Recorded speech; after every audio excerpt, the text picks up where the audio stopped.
तो चलिए आज गहराई से समझते हैं भारत के नवनिर्मित संसद भवन को। इस विस्तृत विश्लेषण में हम इस पूरी इमारत की वास्तुकला से लेकर इसके इतिहास तक सब कुछ डीकोड करने वाले हैं। देखिए, ये सिर्फ ईंट और पत्थर से बनी एक नई इमारत नहीं है, बल्कि दुनिया के सबसे बड़े लोकतंत्र के लिए एक नए युग की शुरुआत और हमारी बढ़ती हुई आकांक्षाओं का एक बहुत बड़ा प्रतीक है। आज के इस विश्लेषण में हम एक बहुत ही दिलचस्प सफर पर जाने वाले हैं। हम शुरुआत करेंगे कि आखिर हमें इस नई इमारत की जरूरत ही क्यों पड़ी। फिर हम इसकी भव्य वास्तुकला को देखेंगे। उसके बाद हम कुछ आंकड़ों के जरिए पुराने और नए भवन की तुलना करेंगे, ऐतिहासिक सेंगोल की दिलचस्प कहानी जानेंगे और अंत में बात करेंगे कि हमारी पुरानी संसद का भविष्य क्या होने वाला है।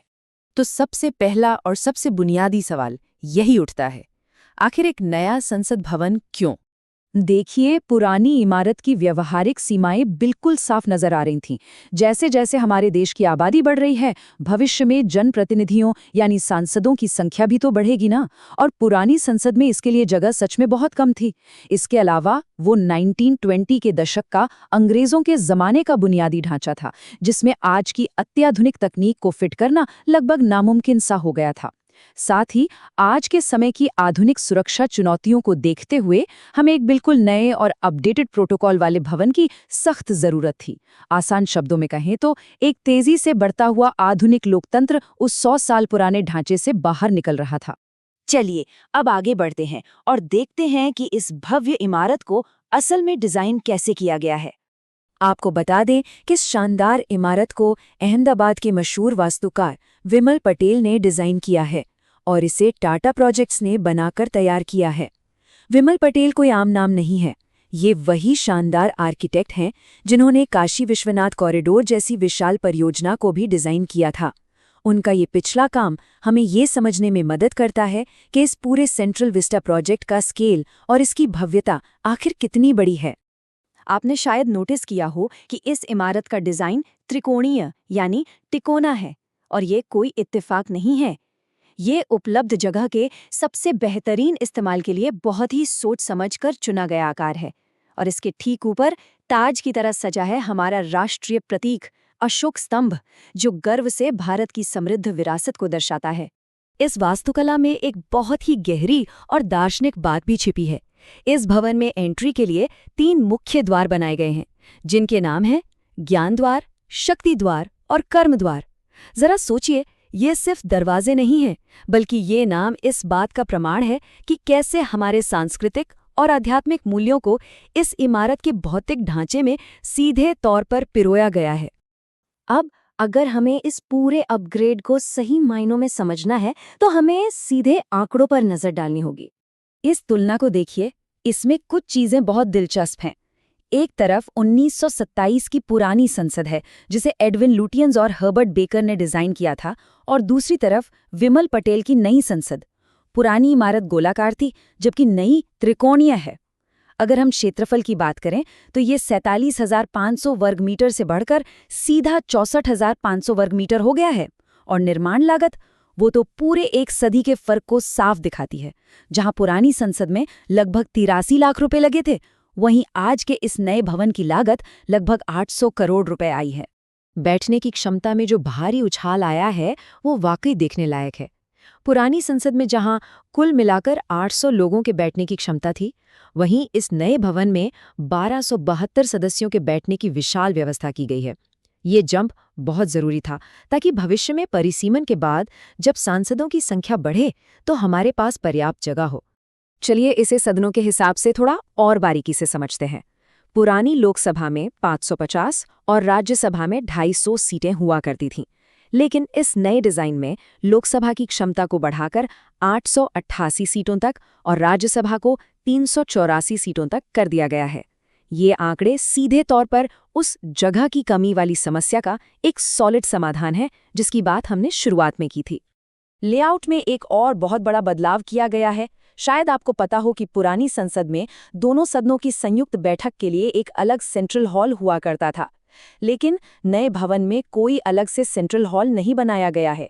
इसके बजाय संविधान के अनुच्छेद 108 के तहत होने वाली जो भी संयुक्त बैठकें होंगी, वो अब सीधे इस नई और काफी बड़ी लोकसभा में ही आयोजित की जाएंगी।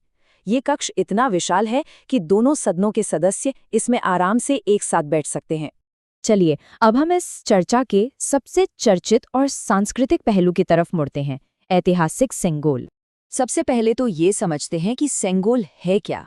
सेंगोल शब्द की उत्पत्ति तमिल भाषा के शब्द सेम्मई से हुई है, जिसका अर्थ होता है नीतिपरायणता या न्यायपूर्ण शासन।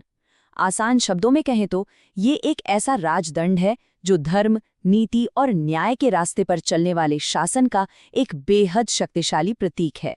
सेंगोल की ऐतिहासिक यात्रा किसी दिलचस्प कहानी से कम नहीं है। इसकी शुरुआत प्राचीन काल में चोल राजवंश के दौरान हुई थी, जहां इसे सत्ता हस्तांतरण यानी पावर ट्रांसफर के प्रतीक के रूप में इस्तेमाल किया जाता था।